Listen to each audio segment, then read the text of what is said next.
the M&P 2.0 compact. Let's check it out.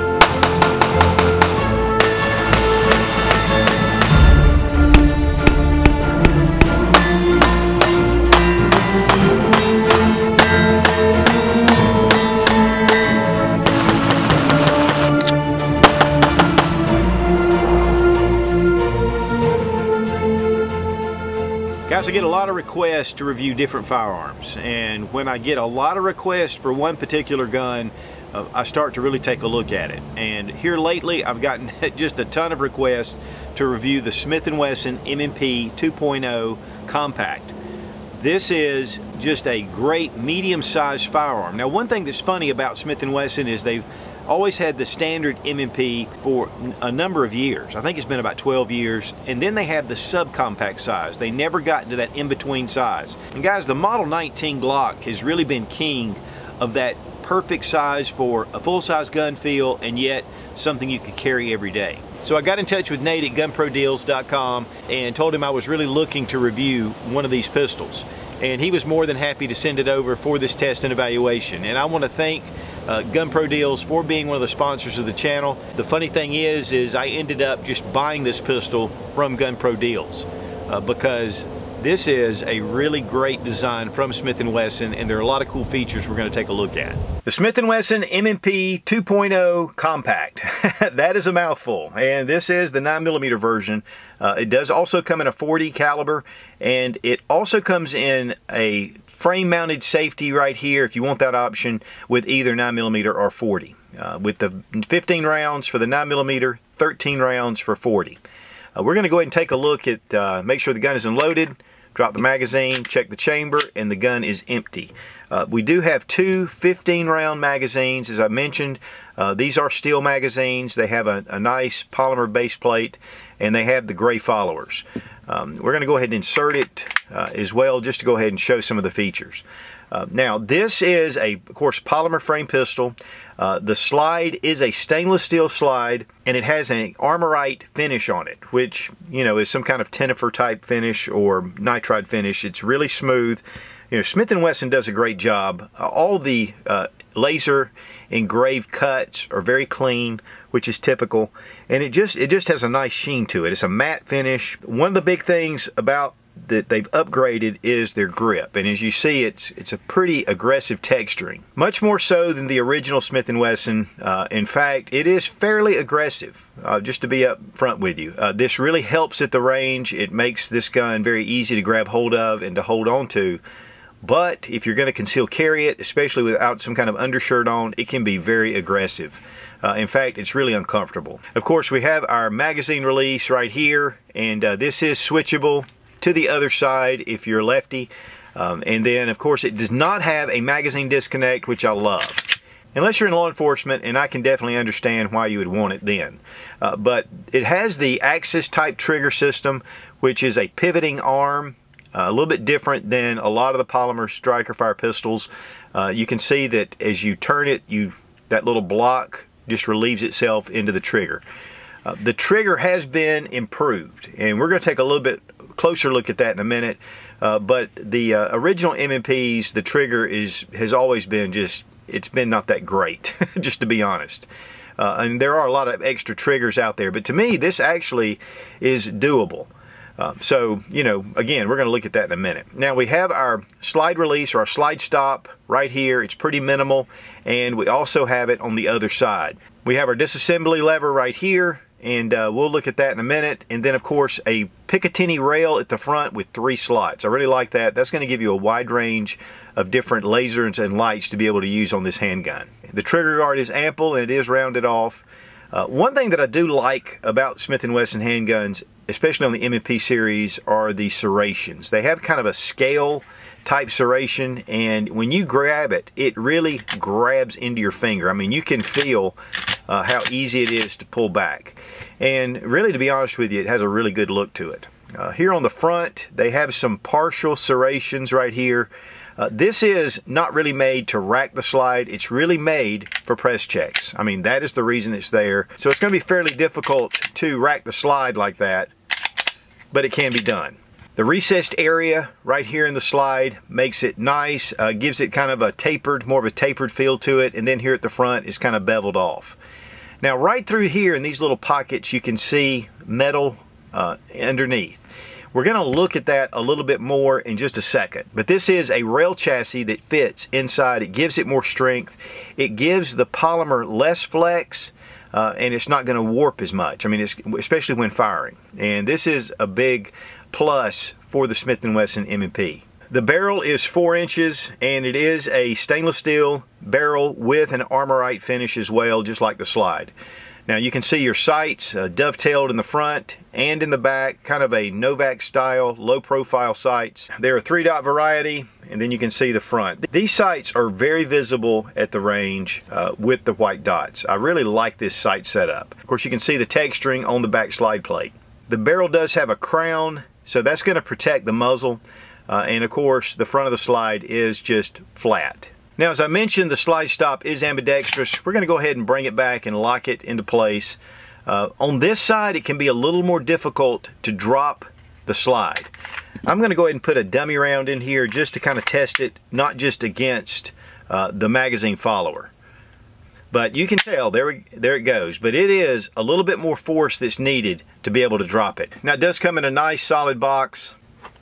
And with the gun, you get 4 separate back straps. Now, I really like that feature because it gives you a lot of different options to go with. On the very back here, it's actually marked what size. This is the medium, on here is the small, and then we have a medium large, and then we have a large. These are very easy to change out, and I'm going to show you how to do it. Of course, the magazine's out. We're going to make sure the gun isn't loaded. You just turn this little tab right here and then pull this out. This is actually a tool as well to use for disassembly, and I'll show you that.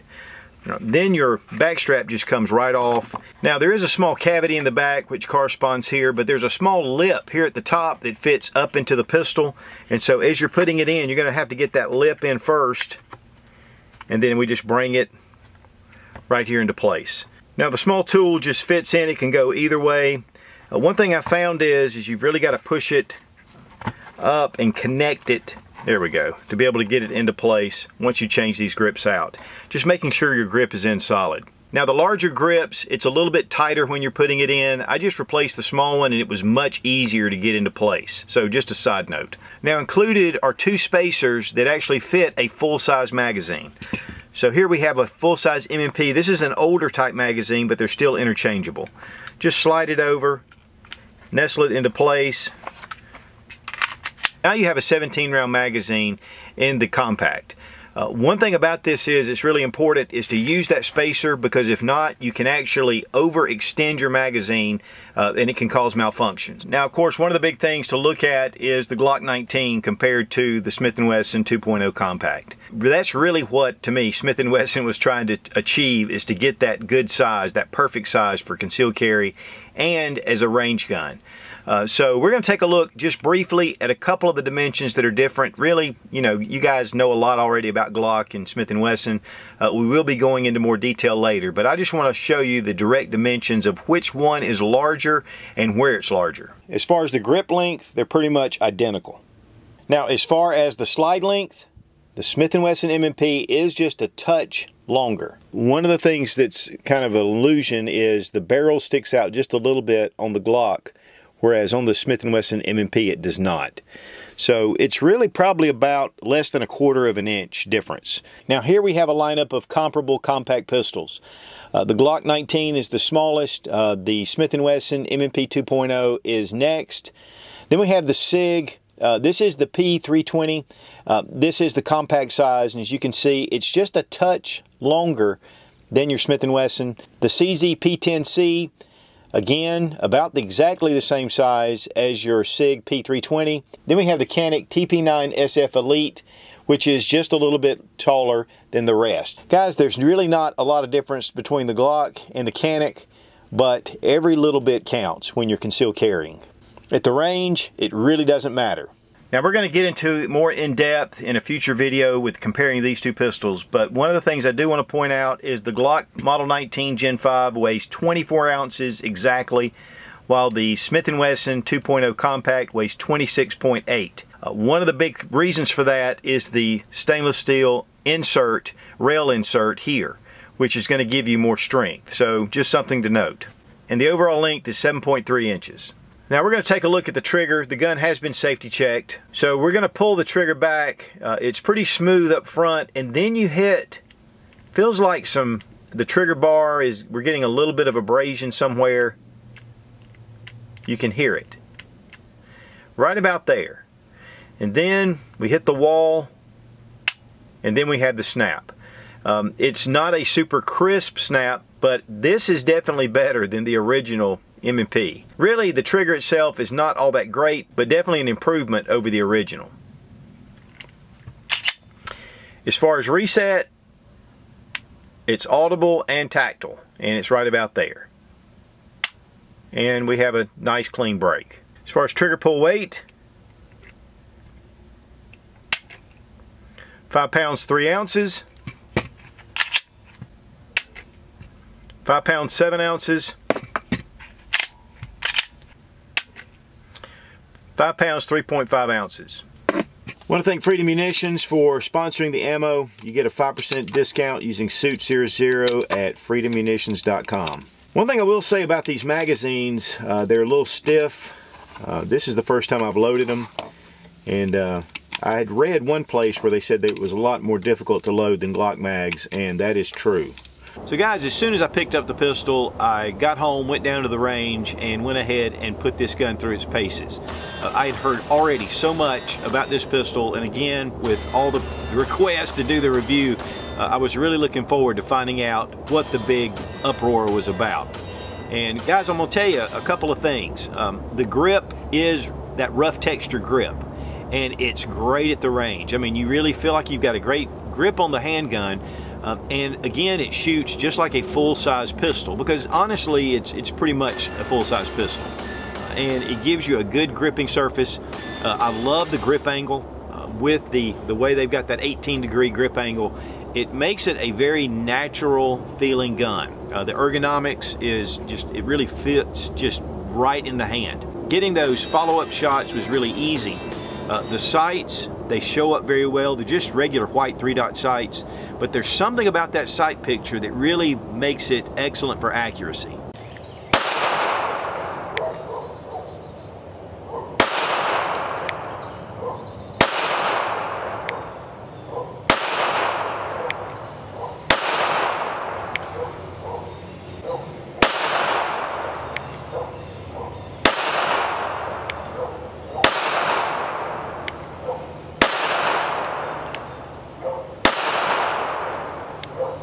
Now, I had zero malfunctions, just not any trouble. I actually went down the first time and shot quite a bit of footage, and my cameras for some reason were out of focus. And I ended up having to go about an hour later and reshoot most of the footage. So I actually put about 600 rounds through this pistol while I was down there. And I'll tell you what, guys, I probably could have shot another 400 rounds with no problem. This is just a joy to shoot. I love the pointability of the handgun. And you know, guys, if you've shot a lot of Smith & Wesson M&Ps, they're just very shootable handguns. And this one actually has some advantages to it. The trigger's a little better. Again, the grip is just a little more easy to get. That this even brings it up a notch. Now we're going to disassemble the firearm, drop the magazine, check the chamber, and the gun is empty. You want to go ahead and bring your slide all the way back and engage your slide stop. Right here's your takedown lever. Just bring it into the down position. Now, you don't have to pull the trigger to disassemble this firearm. In fact, there's a lever, and you'll see that it's actually painted green. Now, according to Smith & Wesson, you can use a small screwdriver or the tool provided that holds your grip into place. And that's what you really use to drop this little lever down. And then we disengage our slide stop and we can pull the slide right off. Now you can also pull the trigger, but that's not recommended by Smith & Wesson. And remove our recoil spring and guide rod. It is a stainless steel guide rod with a flat recoil spring. Guys, this definitely helps with felt recoil. Bring back our barrel, and again, it is a stainless steel barrel, and we have our slide. And that's all you need to do to field strip the pistol. But one big plus for the pistol is this sleeve that's actually embedded into the polymer. You can't get to it from the inside or just the outside right here where these little windows are to see it. And actually the serial number is right there on that window. The sleeve inside the frame is to help give you some rigidity. It's going to keep it from flexing, especially when firing the pistol. And the slide rails are really long. I like that. This gives you a little more slide rail than especially your Glock. Here at the back, they're fairly abbreviated. Reassembly in reverse order. Just take your barrel, get into place, your recoil spring and guide rod. We're going to slide the slide over the rails and engage our slide stop. Now, you don't have to mess with this lever because the magazine automatically returns the lever into the right position. Then we're going to return our takedown lever, release our slide stop, and we're back in business. Now, as far as the price, the MSRP on the Smith & Wesson 2.0 Compact is $569. On the Gun Pro Deals website, they're selling it for $467.99. That's about $100 less than the Glock Gen 5. I've seen them anywhere from around the $550 plus to $570 range. And guys, I'll have the Gun Pro Deals link to the Smith & Wesson 2.0 Compact down in the description. All right, let's talk about the pros and cons of the pistol and just some of my thoughts on it. First off, I love the ergonomics. It just fits in the hand very well. You know, most of your guns nowadays, there's a lot of studies being done to allow these to fit, and it's going to appeal to certain people and maybe not appeal to others. But I think overall, most people will agree that the Smith & Wesson M&P line is really ergonomic. The rough texturing on the grip gives you a good solid feel when you're firing. It allows you to really have some confidence when shooting the gun. Having the 4 back straps will allow you to place it in the right spot for you. It does have about an 18-degree grip angle, which really to me fits most people as far as their natural point of aim. The trigger, while it is better than the original trigger, so I'm glad they made some upgrades there. The fit and finish, of course, on the Smith & Wesson is always excellent. The 3-dot sights, I'll have to say that, and of course with the accuracy you saw what we were capable of, but they were very easy to pick up. They're just bright, they're spaced in the right way. I really like it.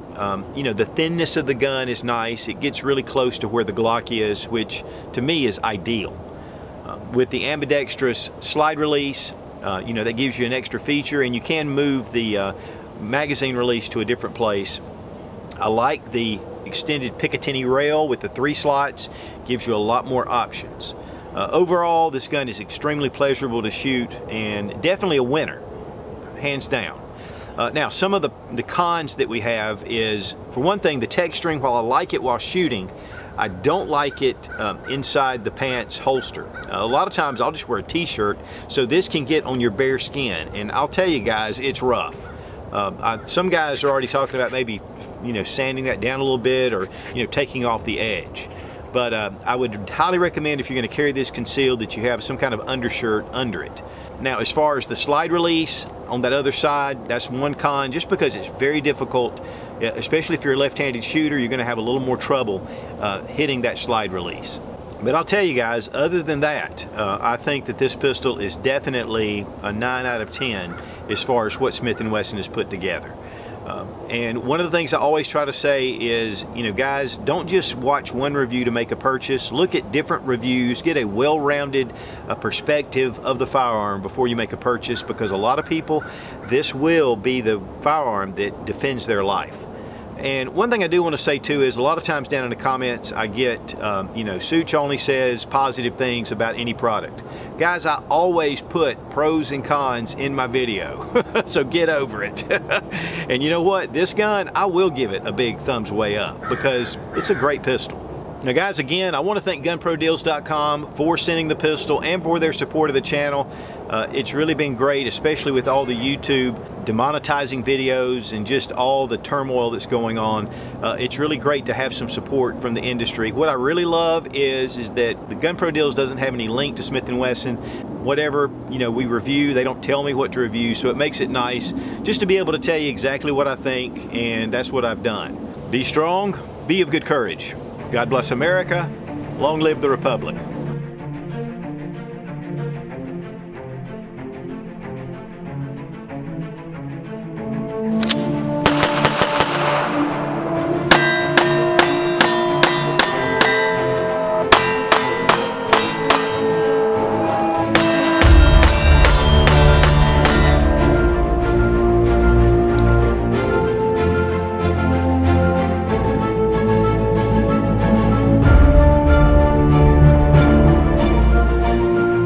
Of course, the texturing on the base, of course you can see the back texturing on the back. Of course you can see this, and guys, honestly the larger, one thing also they offer are these little, and so I knew that this would be a great gun.